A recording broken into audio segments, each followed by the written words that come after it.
Olá, iniciamos hoje juntos uma viagem nesse trem. O podcast Viver Minas está na hora, está chegando e é uma hora de aprumar o corpo para você não arredar o pé dessa bagaça, desse breguete, e vai ser bom demais, só. Você vai viver e ver aqui um cadinho, um tiquinho de muita coisa. Gastronomia, política, saúde, história, cultura, agenda, entrevistas. Cada que a gente quer se divertir e lhe divertir também, não importando de onde você é, nem filho de quem. Estaremos de bituca, ligada em tudo que acontece, ou ligados em tudo o que acontece em Minas Gerais. Então, não vai cascar fora daí não, nem picar a mula, nem sartar de banda. Onde você vai? Aguenta aí, porque, velho, a gente começa agorinha mês o Viver Minas de mais da conta, o melhor que tá tendo.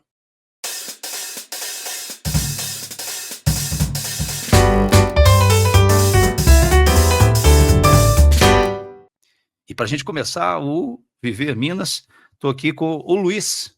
Nós chamamos Luiz, qual que é o seu nome completo? Boa noite. Bom. Bom. Bom. Você quer o nome completo? O nome completo, porque é filho de quem que você é? Filho de quem? Então tá, Luiz Fernando Figueiredo Chaves da Silva. Meu Deus do céu, isso é bom demais da conta. Luiz, boa noite. Boa noite, não sei se é boa noite, boa tarde, bom dia, né? Mas enfim, a gente está começando o Viver Minas. Isso é mineiro? Não, né? Não, eu sou importado. Paulistano, nasci na Avenida Paulista, mas sou mineiro de coração, então não tem como, né? Não tem como você não se apaixonar e adorar as terras de Minas, Poços de Caldas, todo o sul de Minas, que é alguma coisa que eu já convivo e vivo há quase 20 anos. Então... tem muita gente que está em Poços de Caldas, né? Já a gente tem um mineroca aqui, a gente vai entender o porquê que ele é mineroca, mais mineiro do que carioca. Mas eu queria, inclusive, que você apresentasse o nosso primeiro entrevistado, né, depois do podcast, nesse papo aqui, nessa conversa, nesse dedinho de prosa que a gente vai ter aqui já, por favor. Hoje a gente tem a presença ilustre para inaugurar o nosso podcast, que me dá uma honra e um prazer gigantesco, porque eu posso dizer que é meu amigo, Marcos Cavalho Dias. Muito obrigado, uai. Mas eu falei que você é mineroca, só para a gente entender um pouquinho por que eu falei que você é mineroca, porque você me contou 5 minutos atrás, eu já vou expor para Minas Gerais inteiro. Você não podia fazer isso, não, hein? Eu não podia, eu acabei fazendo. Mineiro é assim, né? A gente fala que não vai fazer, mas faz. Vai que vai, né? Vai que dá certo. Como é que é essa história de ser... Eu perguntei, Marcos, você é do Rio? Você falou. Hora da Verdade, conhece? Eu estava contando para o William que eu sou lá do primeiro quinquênio do século passado, né? Então eu sou bem antiguinho. Naquela época, 1948, minha mãe tinha se casado na véspera, no ano anterior, e mudou para Poços de Caldas, mocinha, casou com 17 anos, quase 18, e veio para Poços, meu pai trabalhando, começando, já trabalhava 2, 3 anos na Laticínios Poços de Caldas, e logo demorou uns 4 meses para ficar grávida. Ela dizia que estava apavorada de medo de não ficar grávida nunca. E acabou que ficou grávida. E durante a gravidez dela, ela ficou amiga de várias pessoas aqui de Poços, entre elas uma senhora que veio a falecer no parto, um mês e pouquinho antes de outubro, o mês que eu nasci. E a minha mãe ficou apavorada, que a Santa Casa, naquela época, era lá na rua 15 de Novembro, onde é o... Colégio Pio XII. Colégio Pio XII hoje, né? Santa Casa pobrinha, pequenininha. E a minha mãe ficou apavorada, a mãe dela era do Rio e tal, conversou com a mãe falou, vem para cá para você ter esse neném aqui. E eu fui para o Rio, nasci no Rio, lá na Casa de Saúde de São José, lá no Maitá. Bom, nasci, sei lá, numa quinta-feira, e para ir para o Rio naquela época, era avião, não tinha ônibus, não tinha carro, a estrada ruim, né? Para ir de carro tinha que ir a São Paulo e pegar a Dutra. Então, meu pai pegou o avião no sábado, que era o primeiro voo seguinte, e foi para o Rio. E aí, chegou lá no hospital, lá, querendo conhecer o primeiro filho dele, homem, E aí meu pai chamava Moacir. Pouca gente sabe, porque todo mundo chamava ele de Xixo, né? Sim. E aí o Xixo chegou lá e falou, a Lília virou para ele e falou, aqui, seu filho Moacir, tal, que belezinha, aquelas conversas de mãe, né? Eu falei, não é Moacir, não. Ele chama Marcos, nasceu anteontem lá em Poços, a certidão do nascimento dele aqui, ó. Então, ele chegou lá com a minha certidão de nascimento. Então, eu sou pós-caldense, porque eu fui concebido em Poços de Caldas. Durante 8 meses da gestação eu tive aqui. Só teve um acidentezinho de percurso no Rio. Sou mineiro, de coração e de orgulho. Para você, o que é ser mineiro, Maior? Porque o programa Viver Minas, né, a gente tem essa proposta de trazer aqui tudo que acontece de uma certa maneira em Minas Gerais. É claro que a gente tem um foco no sul de Minas, principalmente, mas a ideia é trazer tudo que representa Minas Gerais, que a gente sempre fala que não é um estado, né? É um estado de espírito, né? Verdadeiramente. Para você, o que é ser mineiro? Olha, ser mineiro, tem que ser mineiro para saber isso, mas é um trem bom demais da conta. Ser mineiro é ter um orgulho de ter nascido nessas Minas Gerais, aqui nessas montanhas, nesse clima absolutamente limpo, adorável, ter esse companheirismo, essa amizade, isso que você estava falando agora há pouco, você é filho de quem? Você nasceu onde? Você casca fora? Essa conversinha de mineiro, eu costumo... Conversa cercar Lourenço, que eles falam, né? Cercar Lourenço. Eu costumo andar no Parque da Fonte Luminosa de manhã, e normalmente, quando é mineiro, cruza com a gente e fala, bom dia. É verdade. E paulista cruza de cabeça baixa. Outros cruzam de cabeça baixa. Não é fácil conhecer quem está andando no parque. Se fala bom dia, é mineiro. Não, mas o paulista, quando vem para cá, e o paulista educado... Tem que virar mineiro, hein? Virar mineiro. Aí fala bom dia, aí fala boa tarde, boa noite. Não é só paulista, eu estou falando os estrangeiros, né? De uma forma geral. Mesmo porque Minas é quase um outro país, né? A cultura é diferente, as pessoas são diferentes. Mas olha, o Brasil são vários países, né? O Rio Grande do Sul é um país absolutamente diferente do Brasil. É uma outra cultura. O Nordeste é outra cultura. O interior lá, o Mato Grosso, Goiás. Tanto que no Sul já teve esse movimento separatista, né? Já vira e mexe se fala de novo, né, do movimento separatista. A gente teve o movimento de 32 também em São Paulo separatista, né? Sim. A gente não concordava. Literalmente tivemos uma guerra dentro uma revolução, né? Revolução constitucionalista de 32. Né? Eu não era nem nascido. Né? Na beiradinha aqui de Poços, nos morros aí da Fazenda Recreios, Águas da Prata, né? Dizem até que Poços de Caldas já foi São Paulo, né? Já. Você sabe que há muitos anos atrás, eu lembro disso claramente, porque eu lembro disso da Padaria Brasil, para ser muito sincero e muito honesto. Padaria Brasil está escrito assim, Poços de Caldas, no papel lá da padaria, SP São Paulo. Eu não sei se é porque era Brasil, Minas Gerais, São Paulo é Brasil, e ficou tudo misturado ali. Né? Mas era isso que acontece. Mas vamos começar a falar sério, Leandro, nós estamos falando sério, mas qual que é o primeiro assunto que a gente pode conversar com o Marcos? Aí você que já introduziu aí a apresentação, e tem vários aspectos que o Marcos Carvalho Dias traduz, né? A família dele tem uma história, né? Não é só o Marcos, né? A gente falou do Xixo, da Lília Carvalho Dias, são pessoas representativas de Poços de Caldas em vários aspectos, em vários segmentos. Então, a tua história é uma história muito rica, porque ela vem desde lá de trás. Você está me falando que, outra coisa, o seu bisavô foi isso? Não, a minha bisavó... Nas 1800 minha bisavó ficou viúva. Ela casada, tinha uma fazenda aqui perto do Areado. Sim. Fazenda Taquarinha. Meu bisavô morreu muito novo, com 46 anos. E deixou ela viúva com 4 filhos. 16, 14, 12 e 10 anos de idade. Imagina, viúva com 4 filhos. Nossa. E ela tinha muita asma. E disseram para ela que tinha uma cidade aqui perto de Areado que tinha um clima muito bom e tinha umas águas quentes aqui que curava a asma, curava tudo. Então ela veio para Poços de Caldas em 1890, os 4 meninos. E ficou aqui na cidade uns dias e depois comprou a Fazenda Recreio, aqui pertinho, que já é estado de São Paulo, município de São Sebastião da Grama, né? Mas ao lado de Poços de Caldas, é mais Poços de Caldas, muito mais perto de Poços de Caldas que da Grama. Então, ela ficou aqui com esses 4 filhos, vendeu a fazenda de lá e depois comprou mais terra por aqui. E desde então a família ficou aqui em Poços.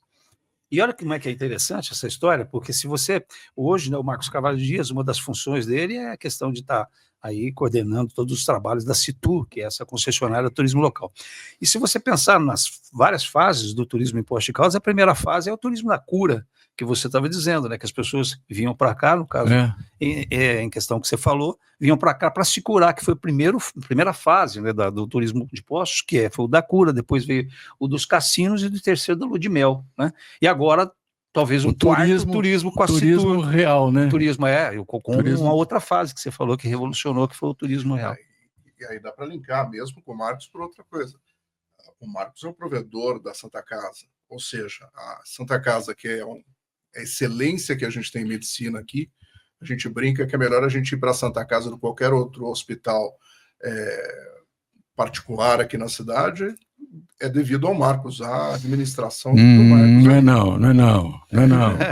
Vamos falar sério. Santa Casa, ela tem um corpo clínico fantástico, sim, sem dúvida. Tem mais de 600 enfermeiros, enfermeiras e técnicos de enfermagem. Então, na Santa Casa tem em torno de 820 funcionários e mais 200, quase 200 na rede pública que a Santa Casa está administrando agora. Então, são 1.000 funcionários e um corpo técnico ótimo, de primeiríssima qualidade, sabe? Então, não é o provedor que faz a Santa Casa, não. O provedor é apenas o maestro que gera essa música. A Santa Casa, de 3 anos para cá, aproximadamente, depois da pandemia, vem melhorando continuamente mesmo. Eu reconheço isso. Claro que a condução ajuda, mas nós estamos pegando uma fase muito boa. O corpo clínico também tem ajudado demais.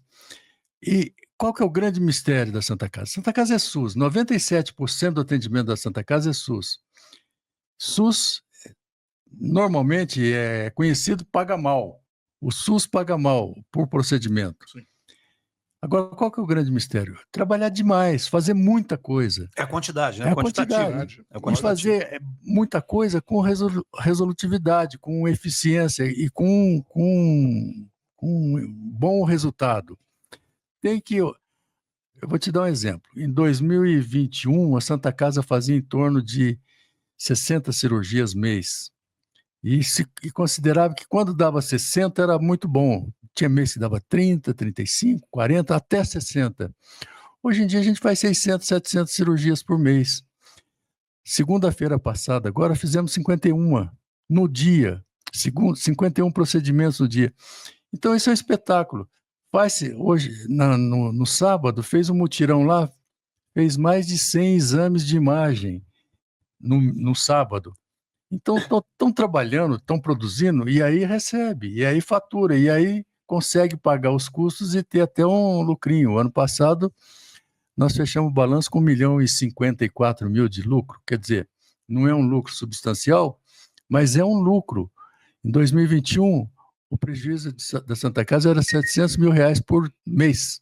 Nossa. Era uma coisa de louco. E é interessante que dentro da Santa Casa, eu me lembro de uma placa que eu já tive uns momentos lá na Santa Casa, já fui cliente da Santa Casa, e os momentos que eu vi, eu lembro de uma placa que tinha, eu não sei se existe lá dentro da Santa Casa ainda, que dizia o seguinte, tem até hoje, que fala assim, mais ou menos isso, que a saúde do paciente vai bem se a Santa Casa vai bem, né? Se o hospital vai bem. Então, se o hospital está com saúde financeira, usualmente o paciente também tem uma saúde melhorada. Não é só a saúde financeira, né? A saúde de protocolos, de métodos, porque o grande mistério da Santa Casa é não ter infecção.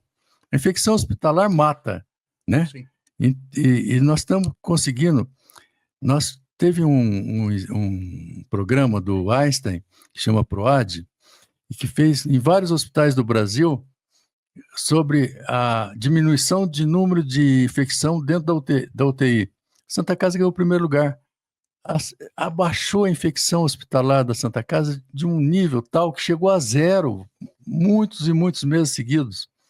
Então, é um espetáculo a dedicação do pessoal. Ô, Marcos, qual que é a sua maior paixão, né? Porque é claro que você é um cara múltiplo, né? Tem várias atividades. Entre elas, essas duas que a gente está falando, né? Como provedor da Santa Casa e como vamos dizer, o gerente, o diretor da Situ.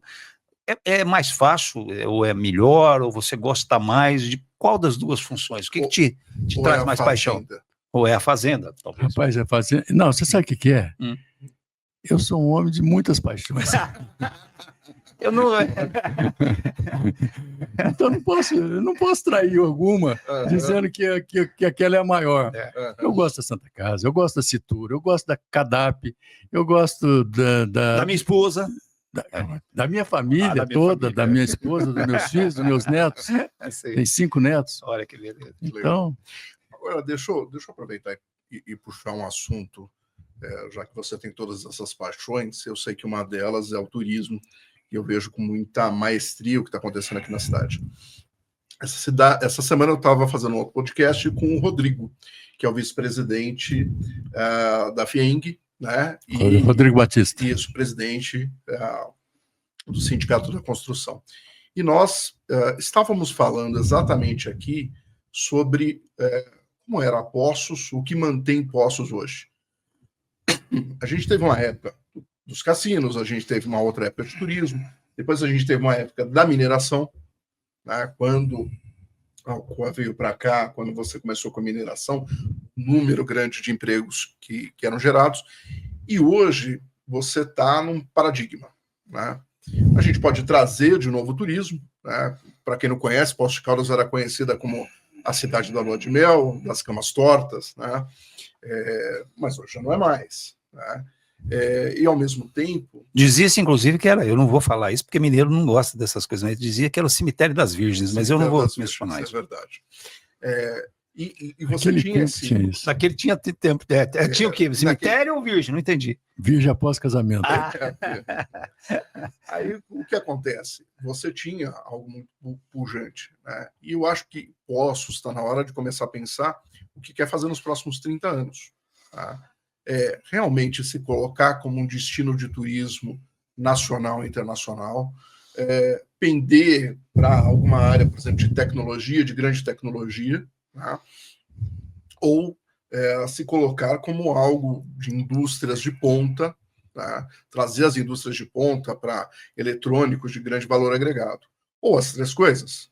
Tá? Ou todas essas coisas juntas, todas essas juntas, inclusive educação, né? Porque Poços está despontando também como um grande centro universitário, né? Com várias universidades, PUC, Unifal, Escola Técnica Federal, Instituto Federal, e o ENG, né? Sim. Então, está muito diversificado e com grande sucesso. A PUC aqui de Poços de Caldas está sendo considerada uma das melhores PUCs existentes no Brasil. E, além de tudo, com uma cidade muito agradável de morar, com grande segurança da população, né? Com pouco problema de segurança. Então, eu acho que Poços de Caldas não é uma cidade de uma vocação só. É industrial, porque o nosso distrito industrial está crescendo demais. Está vindo várias e várias empresas de porte para Poços de Caldas. E tem algumas enormes sondando Poços, e alguma delas virá, sem dúvida. E tem esse negócio de estudante, centro estudantil muito importante. E o turismo, sem dúvida, é muito importante para a cidade. Passou, sim, por um momento de declínio, vários anos ruins, porque não tinha pontos turísticos adequados, não tinha uma profissionalização e uma captação bacana de turista, né? A partir do momento da privatização e que a Citur começou a investir e melhorar os pontos turísticos, então o turista começou a ver Poços de Caldas de uma forma diferente. E fez com que também o morador de Poços de Caldas começasse a ter orgulho e visitar os seus pontos turísticos. Olha, raramente, eu te diria que eu próprio, eu ia no Cristo uma vez por ano, meia vez por ano, uma vez a cada 3 anos, porque não tinha o que fazer lá. Exato. Não tinha Então, nenhuma situação diferente. alguma pessoa, algum amigo chegava em Poço, vamos lá em cima ver como é que é a cidade lá de cima. Então, você subia lá, não tinha nada para fazer lá em cima, olhava tal e descia e vinha embora. Então, a partir de agora, o Poço Caldense tem orgulho de levar um parente que chegou aqui, vai lá visitar, ou vai lá passar. Eu encontro muita gente, que eu conheço muita gente, eu encontro muito Poço Caldense passeando lá num fim de semana. Ô, Márcio, família. esse assunto que você está falando, eu acho que eu vou. Existe, claro, tudo que a gente faz na vida tem aquilo que todo mundo fala, "Oh, legal", tem gente que fala, não, mas não ficou tão bom assim, não é bem assim. Então vamos pegar os dois lados dessa mesma moeda. Se fala que o turismo, eu, na minha concepção, tanto quanto o Luiz, a gente acha que o turismo evoluiu, que a gente tal. Mas, né, a gente precisa escutar outras vozes quando diz assim, não, porque o turismo local ficou gourmetizado. Esquecemos das pessoas que fazem parte da cidade e tal. Como é que você responde essas pessoas que pensam dessa maneira, que tem a sua... Eu já vi, inclusive algumas vezes tem publicações em rede social e muita gente metendo pau.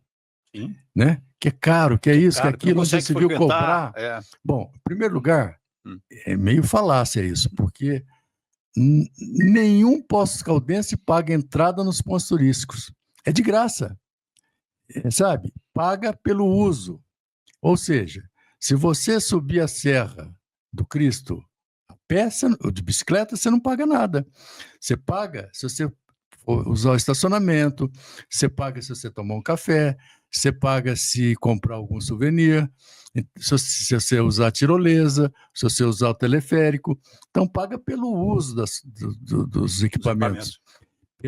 Pela vista, se você for lá e entrar, você não paga nada. Assim, no Véu das Noivas. Você paga pelo que tem a mais, que foi colocado lá, agora, e precisa ter uma renda para ser mantido.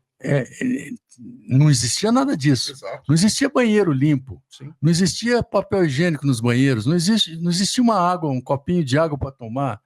Então, hoje tem tudo isso. Teve um vereador aqui há um tempo atrás que andou indo lá no Cristo e pediu um pão de queijo. Pão de queijo. Quanto custa o pão de queijo? R$9. Aí ele meteu o pau que o pão de queijo era caro pra caramba, já se viu cobrar um pão de queijo R$9. Eu falei, será que tá caro esse troço? E mandei fazer uma pesquisa na cidade. Não estava caro, tinha aqui embaixo, no centro da cidade, pão de queijo mais caro que o nosso. Sim. Então, não é tudo uma questão de ponto de vista, sabe? Não existe almoço de graça. A prefeitura, poder público, é um mau administrador de pontos turísticos, como a gente cansou de ver durante os últimos 30 anos aí. Então, agora está sendo administrado tecnicamente. Eu diria o seguinte, a Situ está mais ou menos no meio do caminho, sabe? Não, acho que até antes do meio do caminho. Falta muita coisa para fazer no Cristo ainda. Nós estamos acabando de fazer o plano diretor do Cristo.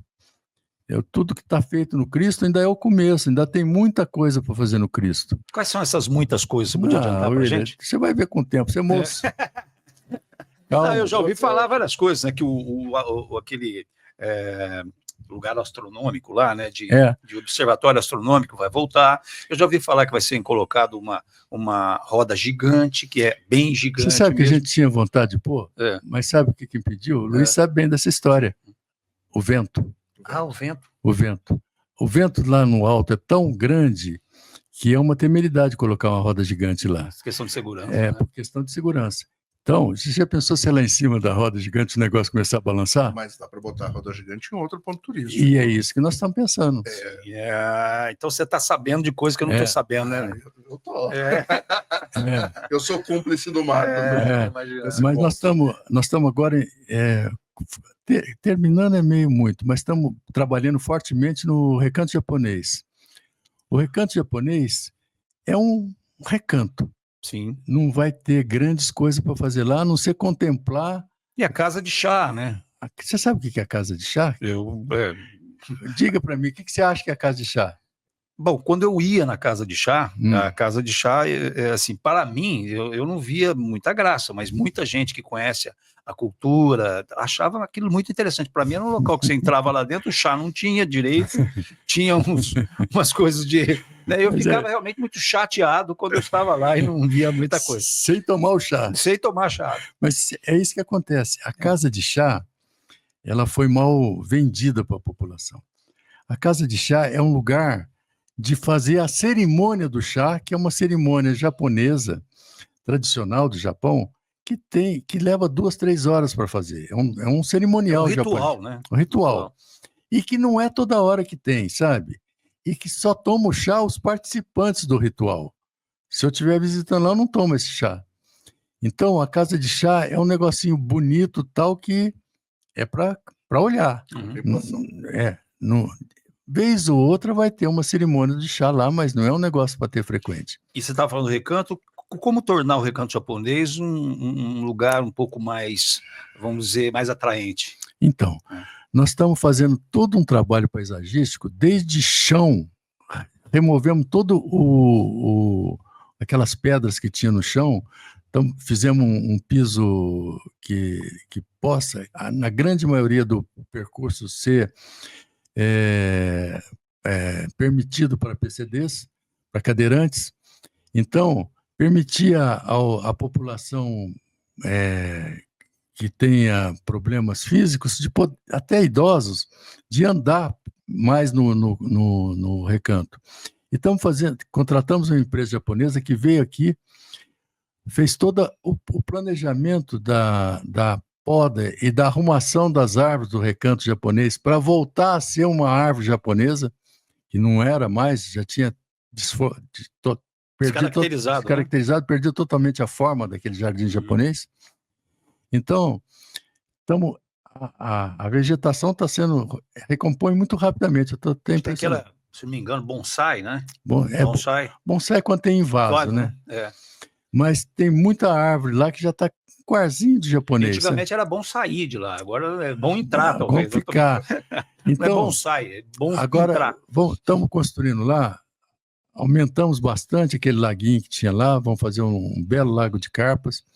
E um outro depósito que tinha antigo lá, uma espécie de uma caixa d'água, vai se tornar um segundo lago de carpas, e na frente desse segundo lago de carpas vai ser construído um prédiozinho, uma casa, que vai ter aí sim, eu vou chamar lanchonete, mas é uma lanchonete voltada para comida japonesa. Não é um restaurante japonês, tá? Entendi. É uma lanchonete com comidinhas rápidas e tal. E banheiros, loja de souvenir, coisa mais adequada. E lá dentro do parque também, reformamos totalmente um quiosque que tinha lá, um caramanchão, fizemos um segundo barzinho para ter uma água gelada, um cafezinho lá no meio do parque, e a Fonte dos Três Desejos está totalmente restaurada. Nossa, vai ser uma remodelação. E é interessante você dizer tudo isso, porque mesmo que a gente pensar no Recanto japonês anterior, que existia, era um lugar extremamente frequentado em Poços de Caldas, era muito procurado. Eu queria ir lá no Recanto japonês. Talvez é porque se tivesse uma ideia de que seria uma coisa maravilhosa, eu não sabia se as respostas das pessoas depois que iam, né, se era essa a resposta, né? Vai ficar lindo o Recanto, sabe? Vai ficar um lugar para contemplar, para ir lá passear. Poços Caldense não vai pagar a entrada, vai pagar pelo consumo, e eu tenho certeza que depois que estiver pronto e tal, eles vão dizer, tá tão caro, tão caro. Tá caro não? Vai ter gente que fala, tá caro, né? Tá caro não? Tá caro em quem, né? Agora, uma coisa que eu acho muito interessante, que é legal você também falar, Marcos, quando você sobe para o Cristo, por exemplo, você vai estacionar o carro, a quantidade de placas solares que tem ali para geração de energia, ou seja, não adianta só revitalizar um ponto, você tem que começar a pensar no futuro. E quando você pensa, por exemplo, na quantidade de placas solares colocadas ali, lá tem abastecedor de carro elétrico já. Não tem. Você sabe que uma das coisas que eu falei para o Palmeiras, prefeito, que é um turismo muito interessante para a gente começar a fomentar na cidade, era começar a colocar outros pontos de eletrificação na cidade. Sim. Para trazer os carros elétricos aqui para a cidade. Ou seja, você sai de São Paulo, daqui para São Paulo, de São Paulo para cá, você só precisa abastecer ou aqui ou em São Paulo. Você imagina poder ir no Recanto japonês, aproveitar tudo aquilo. O carro está parado lá e poder abastecer. Sim. Ou lá no Cristo, ou no Véu das Noivas, ou qualquer outro ponto turístico daqui, ou nos hotéis da cidade. Ou seja, fazer, por exemplo, um turismo desse pessoal que tem os carros elétricos, que são sustentáveis, ecologicamente corretos, e que principalmente trazem um turista que necessita disso, quer pegar o carro elétrico e passear num final de semana com a família. Então, eu acho que, como você tem as placas fotovoltaicas lá em cima, era uma ideia também, de repente, a gente conversar com o prefeito e implementar um sistema na cidade de um turismo voltado para esses carros elétricos para cá.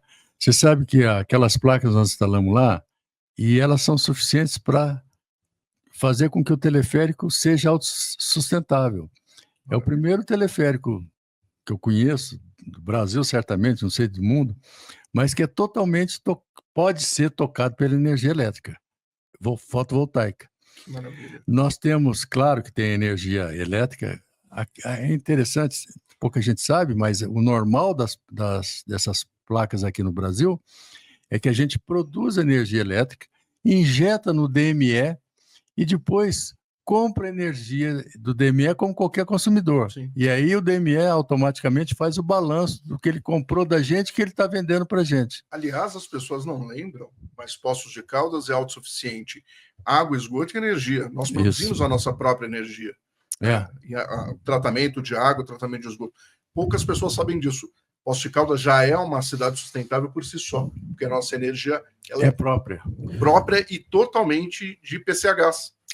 Ou seja, pequenas usinas, centrais hidrelétricas, né? PCH. Com relação, Marcos, uma das coisas que se fala do turismo é a questão que é falado em todo mundo, né?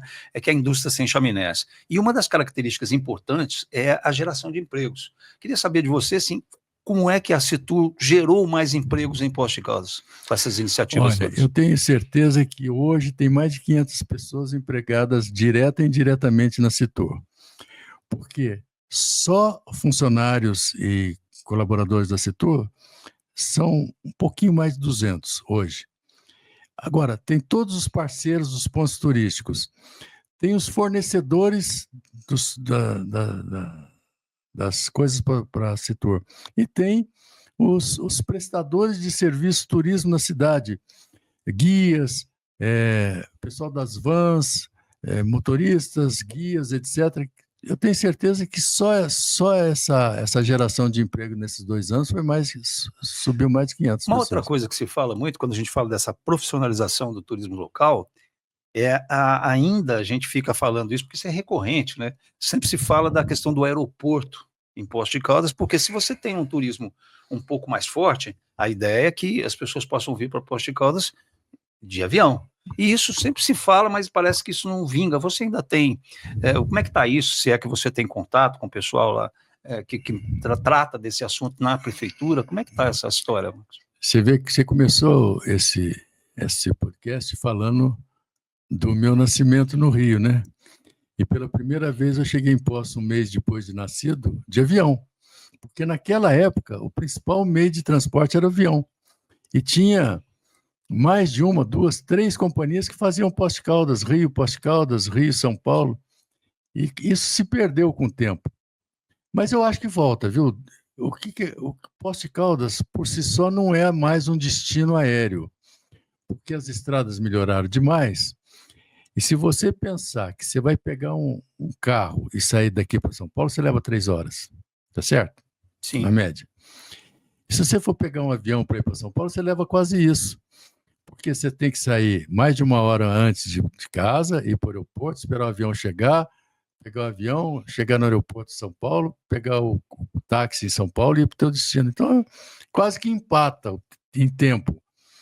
Então, Poços tem que ser uma rota. Sai um avião de São Paulo, de Campinas, passa em Poços, vai para Belo Horizonte, vai para o Rio. Ou seja, tem que ser um pit stop aqui em Poços, que aí vai funcionar. E você acredita nisso? Eu acredito.